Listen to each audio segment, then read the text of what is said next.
pregue a ressurreição. E para mim foi inédito. E Jesus agora, ele passa a morte. E hoje ele ressuscita. Hoje começa aquela transição dele durante os 10 dias procurando os discípulos. Homens como Pedro, quando a sua persuasão, a sua liderança é tão grande, que quando ele se afasta e vai para o barco pescar, ali se encontra com todos. E isso Jesus nos ensina que quando a pessoa ela se desvia, ela volta para o mesmo lugar onde ela estava antes. Isso é nítido na vida de cada. Mas o que nós vamos viver hoje aqui, estamos vivendo, é o efeito da ressurreição. Tem que ter na nossa vida o efeito da ressurreição. O que é o efeito da ressurreição? São milagres, são sinais, são prodígios. O impossível acontecer. Por que não tem acontecido o impossível na vida de todos? Tem que acontecer porque nós vivemos o tempo da ressurreição. Nós não vivemos o tempo da morte. Nós não vivemos o Deus morto. Nós vivemos o tempo da ressurreição. Nós temos que viver o efeito da ressurreição. E a Bíblia aqui nos conta que Paulo e Silas, quando a Bíblia fala que por volta da meia-noite, das 6 às 9, primeira vigília, da 9 à meia-noite, a segunda vigília, fala o seu irmão, mais ou menos esse horário. Você está entendendo, igreja? Quem está entendendo? Diga um glória a Deus, quem lá. Era mais ou menos esse horário, não sei se era 15 da meia-noite, não sei se era 9h30. Eu só sei que era a segunda vigília. E Paulo e Silas agora, depois de um espancamento, porque Paulo agora ele vai fazer a obra, ele passa por cidades,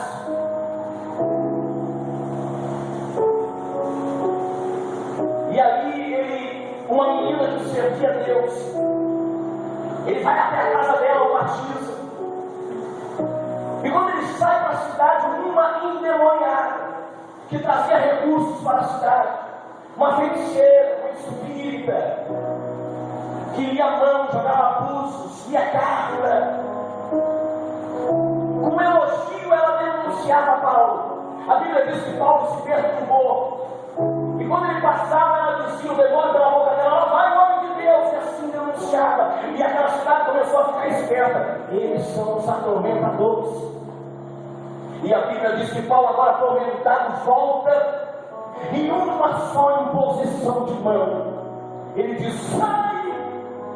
E o lucro daquela cidade cai por terra. O externo que predominava, a área financeira, caía por terra. Os magistrados agora, os governantes dos grandes ficaram endemoniados, porque eles não tinham mais aquela cidade turística desde de ser. E agora eles são açoitados com a malandragem da chicotada. Um homem teria que tomar 40.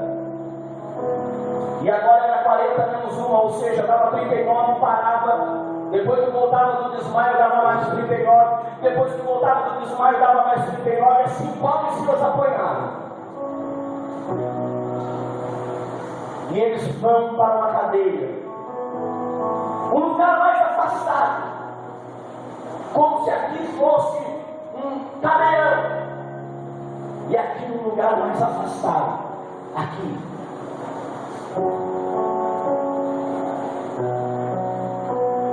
Hoje eu vou ser Silas, o diácono vai ser Paulo, só para você entender. E o que acontecera naquele lugar? A Bíblia diz que esses dois agora eles oravam e cantavam. hinos a Deus. Aqui nessa tradução diz que tudo que eles faziam, eles eram fervorosos. Eu vou trazer uma revelação rapidamente para você, você tem que renovar essa atenção, para você perceber o que eu falo.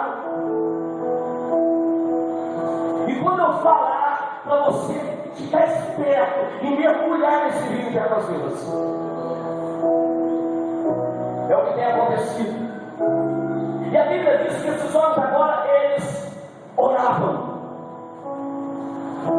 Eles oravam de uma forma que era sobrenatural. Eu não sei o que eles oravam, mas houve diálogos. Alguns estudiosos dizem que depois de 12 horas, ou alguns 8 horas que eles foram acordar. E após os desmaios, eles estavam no trono. E eu imagino dentro daquela oração, porque fala isso é uma oração reveladora. Fala para ele, oração revela o que você vai falar. A oração revela tudo, ela sabe tudo. Ela é a união, ela é a intimidade. E a Bíblia diz que eles não cantavam e oravam, eles oravam e cantavam. E eu imagino dentro daquela oração eles dizendo, Silas, quem sabe para Paulo, ou Paulo, quem sabe para Silas, dizendo, olha, eu quero dizer algo para vocês. Para você, Paulo, nós somos presos, mas você sabe, se a gente sair daqui, o diabo pode colocar uma vanglória no nosso coração. Ele pode dizer, esses são os caras, olha aí, eles foram presos, em nome de Cristo. Então nós temos que nos tratar, nós temos que arrancar isso no nosso coração, porque o sucesso leva a queda, o elogio leva a queda, o altar leva a queda. Eu imagino os dois trocando aquela boa ideia, dizendo, então o que nós vamos tocar? Sei lá, Paulo, vamos cantar de algo que venha falar que ele é o único, digno de honra, digno de glória. Vamos cantar que quem tem que ser coroado não somos nós, é ele. Que aquela coroa de espinho já não existe mais, e que podemos, com a sua ressurreição, dar o melhor, e dando o melhor, nós não vamos coroá-lo com espinho, nós vamos coroá-lo com uma coroa. Nós vamos cantar para isso, coisa pequena, só para você entender. E dentro desse diálogo nasce um hino.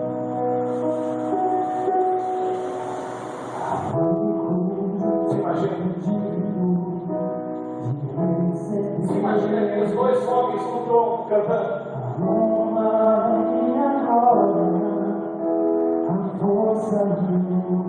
E o cadeirão inteiro começou a estudar.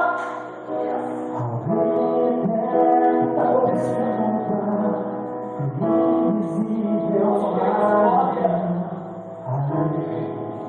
Você pode cantar. Quem é bom de canto na primeira vez já conhece o Deus. Você vai ser liberto. Tudo que está preso vai cair por terra. Foi isso que aconteceu naquela cadeia.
Deus está dizendo que a gente tem que cantar mais um. Porque só isso não basta. Olha, ele está começando a agitar o cabelo. As pessoas já estão começando a fazer barulho. Olha, para você entender, para o Gabriel escutar. Paulo e Silas era barulhento. Oração fervorosa tem poder, tem barulho, aleluia. Esses que estavam do lado dos vizinhos, por isso que os vizinhos nos escutam, porque nós não somos quietinhos, irmão, nós somos fervorosos. A gente ora alto, a gente fala alto, a gente clama alto, a gente chora alto, e o cabelo rola na palavra. Você está entendendo, igreja? Você está entendendo o que vai acontecer hoje? Eu imagino Silas com seu joelho dobrado dizendo: Paulo, nós temos que cantar outra, Paulo. Eu vou orar aqui para Deus mostrar para você, sabe? Porque nós temos que dizer mais, nós temos que glorificar, porque isso pode nos vangloriar, o sucesso pode nos vangloriar, a cadeia, quando é colocada como um homem faz a obra, pode nos vangloriar, é um sucesso. Então nós temos que falar alguma coisa, Paulo, que venha descender de igreja, que a gente diminua, que a gente venha desaparecer, que a glória dele venha constranger a nossa vida. Alguma coisa tem que acontecer. Paulo, eu vou dobrar o meu joelho aqui ontem. Eu vi um jeito, já tem gente lá do outro lado, falando alguma coisa. Ele já está dizendo: não, eu estou sentindo aqui, igreja. Eu não sei porque a cela de Paulo era mais forte.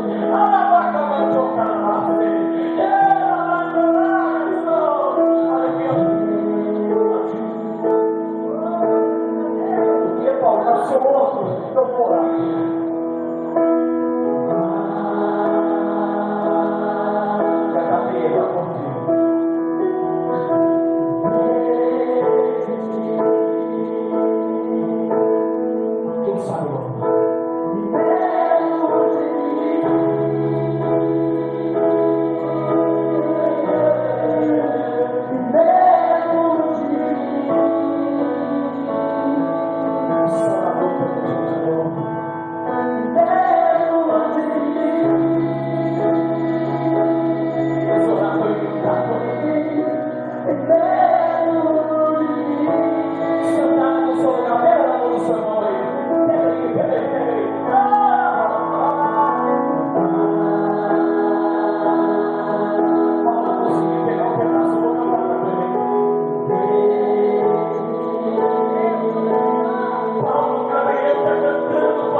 família vai aprender quando você repetir a cantar na tua casa, a louvar na tua casa.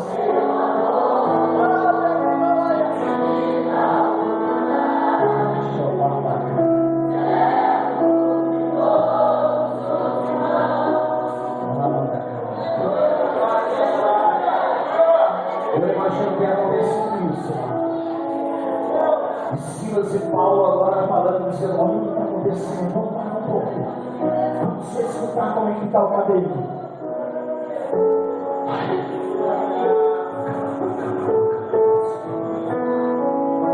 Paulo, tem gente falando que eles estão na cadeia, Paulo.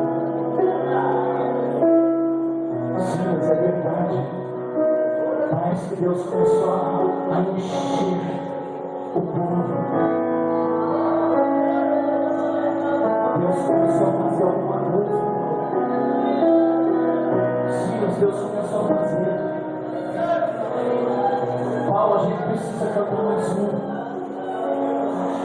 mais um, porque a gente tem que envergonhar o inferno. Nós temos que dizer que nós nunca vamos mais afastar dele. Nós vamos morrer na presença dele. Nós vamos morrer. Olha esse silêncio, Paulo, que ficou. Eles estão esperando a gente cantar. Eles estão esperando.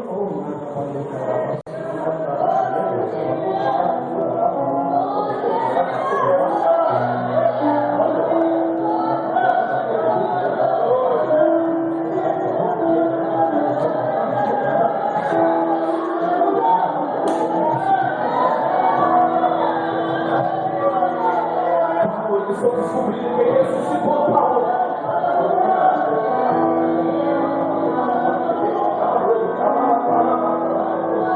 A gente tem que cantar e mostrar para eles que tem um lugar do povo na vida com ele, Paulo.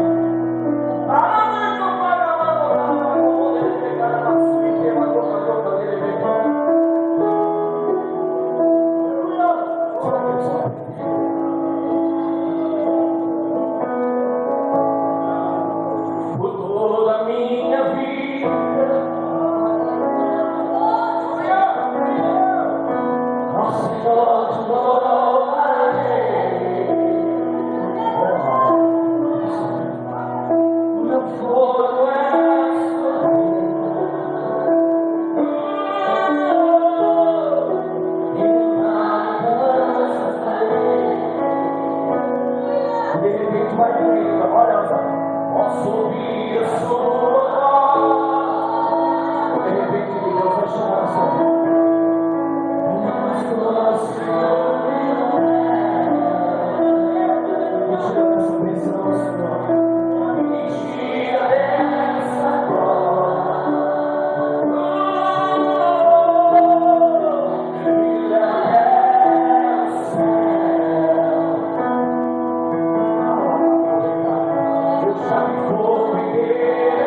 Segura aí agora. Perdão, presta atenção. Eu vou trazer a revelação para você. Eu tenho pouco tempo. Eu vou trazer a revelação. Segura. Fala para o seu irmão, o Espírito Santo ainda não entrou. Não, eu entendi, diga para ele, o Espírito Santo ainda não entrou. Eu vou te explicar, porque no meio da pregação eu falei, está entrando agora, eu vou te explicar. Eu tinha dúvida, mas agora eu vou te explicar. Eu tive que. A Bíblia diz que Paulo e Silas oravam fervorosamente. Isso quer dizer que o Espírito Santo estava com eles. Claro, Paulo, eu vou dizer algo para você. Paulo orando é diferente do bispo lá.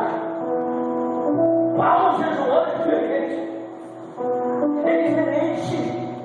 A gente tem que tirar o chapéu. Então Paulo e Silas, como a Bíblia cita, fervorosamente. Eu imagino orando, eu estou orando. Eu imagino eles falando e Deus está pensando dentro da cadeira. Eu imagino acontecendo alguma coisa. Agora eu vou provar para vocês que nós vivemos em milhares. Por quê? Porque o Espírito Santo estava ali. Estava com ele. Estava na oração. Eles eram fervorosos, pentecostais, barulhentos que a cadeia escutava. Para o seu irmão, mais ainda, o Espírito Santo de Deus não tinha entrado para agir. Eu vou mostrar o que é o Espírito Santo de Deus entrar. Você está entendendo, igreja? A Bíblia diz que depois que cantaram hinos, e depois os servos, aleluia, eles caíram por terra. Depois que eles cantaram, a Bíblia diz: de repente aconteceu um terremoto. De repente, para o seu irmão, de repente. Olha, se coloca de pé, se coloca de pé. Eu vou mostrar um para você. Eu sei que você fala, o Espírito Santo de Deus aqui. Daqui a pouco vai começar. Ei, mas olha, tem um de repente de Deus. Deus, ele falou para mim, ainda que vocês venham estar explodindo, eu ainda não entrei. Porque quando eu entro, eu liberto. Quando eu entro, eu saio. Quando eu entro, eu pulo. Quando eu entro, eu quero porta de cadeiras. Quando eu entro, eu quero canais. Quando eu entro, eu faço acontecer. Agora você imagina o de repente dele que aconteceu. Ele é onipresente. Sabe o que acontece? Vamos colocar como se vocês representassem, como a gente falou o tempo todo aqui, vocês na cadeia, vocês na cela, por ele ser onipresente. O de repente dele não foi ele abrir primeiro uma cela, segundo outra cela, terceira outra cela, não. Foram todas de uma vez só. Todas de uma vez só. Cadê os meus obreiros? Vem aqui, bispo. Foram todos